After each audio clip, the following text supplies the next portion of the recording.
Is it your first interview? He's gonna no, you kiss had us. interviews. I've had interviews for jobs. Whoa. Those suck. Okay, so here on Antiga Shipyard, it's our second game between Hendralisk and... Oh, I shouldn't have said that. In our 3rd o'clock position, we have the Scion Zerg. It is Monomaniac's Hendralisk. I like that color. I like that cyan, it's a nice color. Teal. Yeah. I like teal in general. Yeah. His opponent up 1-0 in this series. Won an essentially immortal all-in. A very powerful attack. Will he deviate this strategy? What will he do in this map? It is the green Protoss. Clarity's Believe. And yeah, so right now we have Believe up 1-0 to Hendralisk. This is the type of wall off I see on this map. I mean, I don't understand it because you can still wall off at that front ramp. You could, but you know, it also gives you more space to maneuver your armies. Yeah. Right. I mean, he's obviously way better than I am. Obviously, I'm just he knows what he's saying doing. that I know that I've walled off that with basically the same amount of buildings. I might have had to put an extra pylon there, but eventually you need that extra pylon. It's something more about the positioning than the amount of building that it takes up. And I think you can actually, the thing is, you can get your wall off completed a little faster, right? Believe I'm calling you up, bro. I'm calling you up. Oh my god, I forgot it's cross only, but that's okay. Oh no, and he really cried about that as well.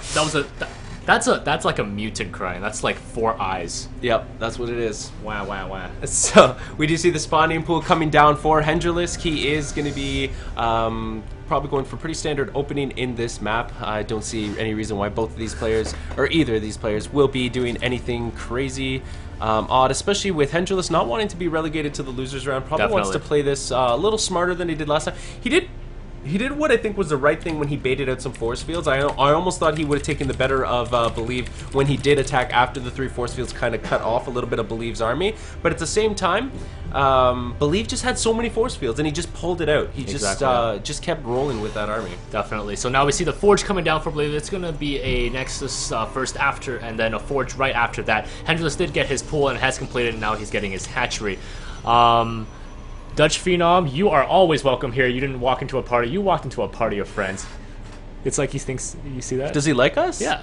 This is awesome. Oh, awesome. We like you, Dutch Phenom. Yep. If you are in Canada, you should join eSports Canada. If you're in Toronto, you should come hang out with us sometime. Right now, we're at Net Effect Cafe. It's downtown Toronto. It's at 9 Isabella Street. It's a really wicked cafe. It's really clean. It's really new. They have a bunch of computers, and they're only planning on upgrade. I was talking to the owner, and he's like, yeah, we plan on getting new computers, new screens, new this. So he's only planning on going up from here. So if you guys are in the area, or if you want a really cool cafe, come down here, check it out, and when we hold more events, if we're here again in the future, if the owner will have us, then we will definitely be able to meet you guys in the Toronto area. Definitely. Now Overlord is spotting this base. He's going to finish up there. He wants to just get away from the cannon. Just wants to get just out of the range of that. We see the double gas going on for Protoss here. So pretty standard build right now. Nothing crazy going on for him. Cyberport going down. Meanwhile, on Hendralisk's side, he is grabbing that quick third base. Once again being going into that macro style. Yeah, so Hendralisk will have to play cautious here to make sure that his economy build still allows him to produce an army that can deal with something that Believe plays. It's really difficult for Zerg players to actually scout Protoss, though, especially with the wall-offs. They have to rely on sacrificing Overlords at a specific timing, and only then you get a snapshot of them understanding this is what he's doing at this exact second, and then really trying to understand, what am I going to do with this, how am I going to deal with this. Obviously, the best players have found ways to deal with this small opportunity, this small window, but especially on a map like this, where the Overlord doesn't have the safest spot to just hang out, free from visibility, the Overlord will always be in a dangerous spot unless it's over the dark space, which doesn't give him much observability. No, it doesn't see much. Observability. You can't tell much of a build when you're just in pitch darkness. Yeah. And wow, is that like a Chinese proverb? Yeah, it's like you can't tell much of a build if you're in complete darkness. That's from The Art of War. Is it? No, I'm just trolling. Holy cow! I've never read that book, but I've heard good things. Yeah, it's pretty nice. You can use a lot of the things in there in StarCraft. And but we see this is what I was talking about. This Overlord's being forced out of the base, saying, get out of here. In other maps like Cloud Kingdom, he can just sit above that impassable terrain and just have some pretty good scout. But now the Overlord is basically relegated to empty space duty. Yep, so now we see the Robo coming up once again. So this Robo, a little later than the one from the previous game. Robo so chobo.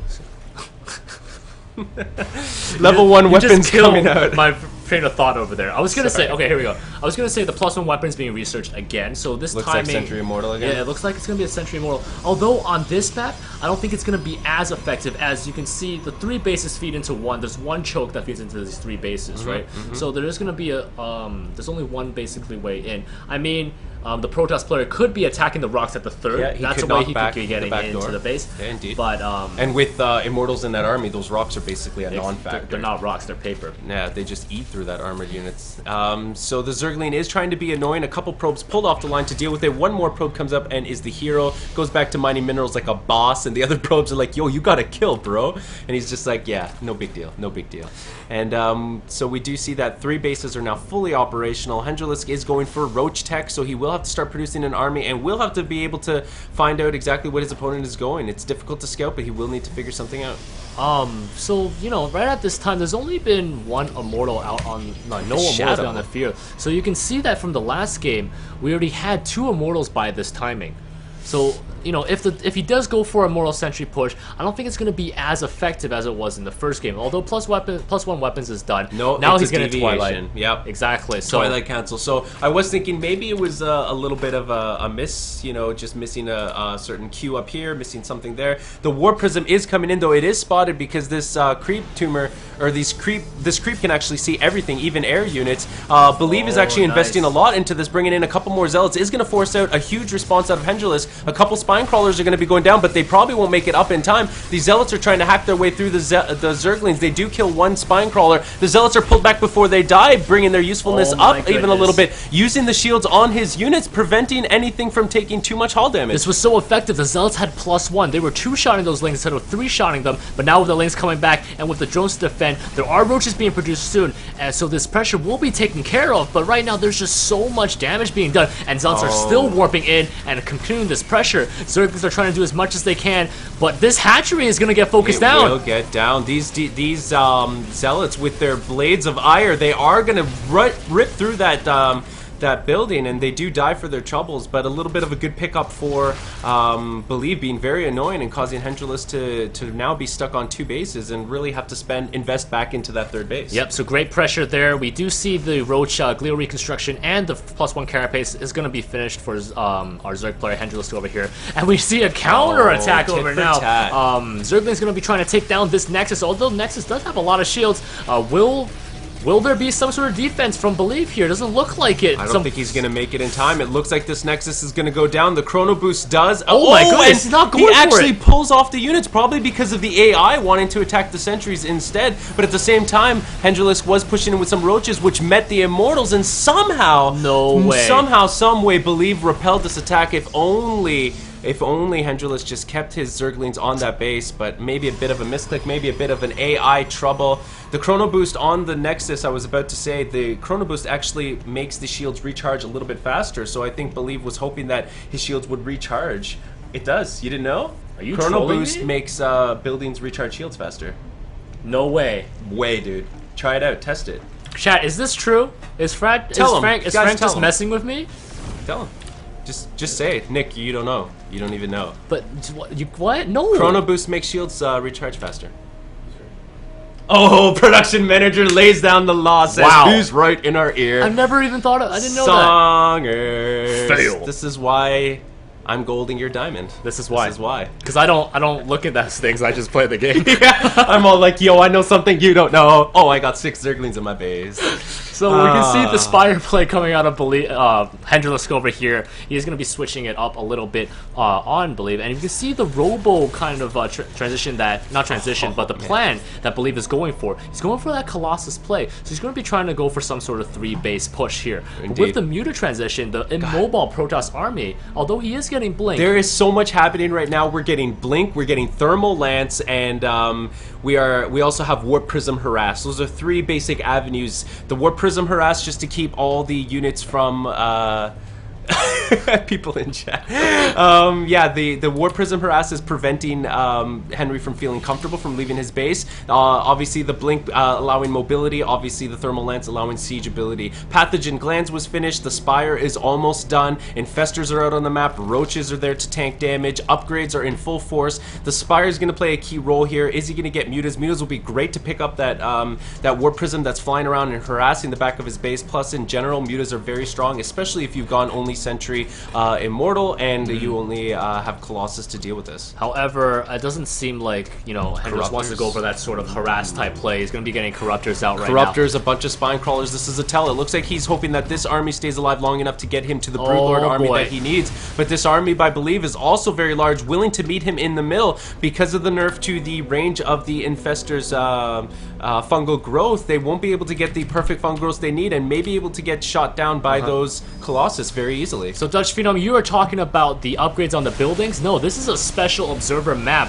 called GameHeart that we're using to do this production here, and we'll talk about that in just a second. Right now, there's a huge battle going on. The 4th base Hendralisk, it does go down really quickly. There's a wall of crawl here, going to protect the army from going even further. Some blings are going to swing around the side, and it looks like there's going to be a huge warp in there. 7 stalkers at a time, now attacking the 3rd base with the links. The Corruptors Infestor army is ready. They are in a great position to fight right now, but this Colossus army is going to be taken out. A nice zoom in by production manager there. Some Infested Terrans coming out, and Protoss is just going to go mosey on up into this base up there, and now in a bad positioning for a Zerg player here. Some Infested Terrans going down, but is it going to be enough, Frank?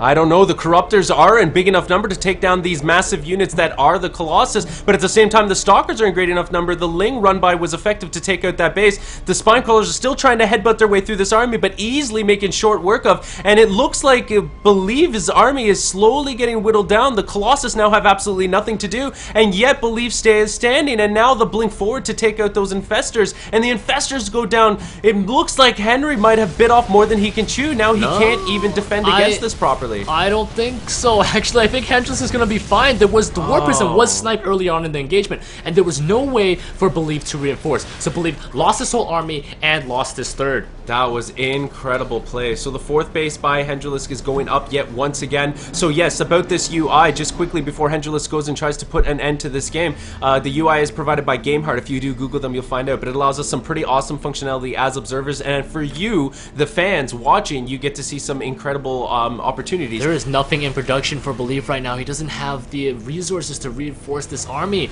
No. Well, Hendralisk is just, you know, moving on ahead. He does have level 3 weapons, though. He does have level 3. That is benefit for him, but Hendralisk is basically double of Belief's supply right now. Indeed, and he is getting his Greater Spire, hoping to get his GG Lords out as soon as possible. Clarity's Belief is trying to reinforce his army en masse, trying to take out this 4th base once again, does not want to go down 4 bases to 2 against this Zerg army. The Zerg army is going to swing around the side and the back, and this small group of Stalkers and Sentries is not going to be able to hold the line here. There's just too many Roaches and too many Lings, and a bunch of Infested Terrans are coming in here. Oh my goodness, it is a vice. It's closing quickly on this person. Blink in, he's just trying to blink and save as much Stalkers as he can, but oh my goodness, has to tap out.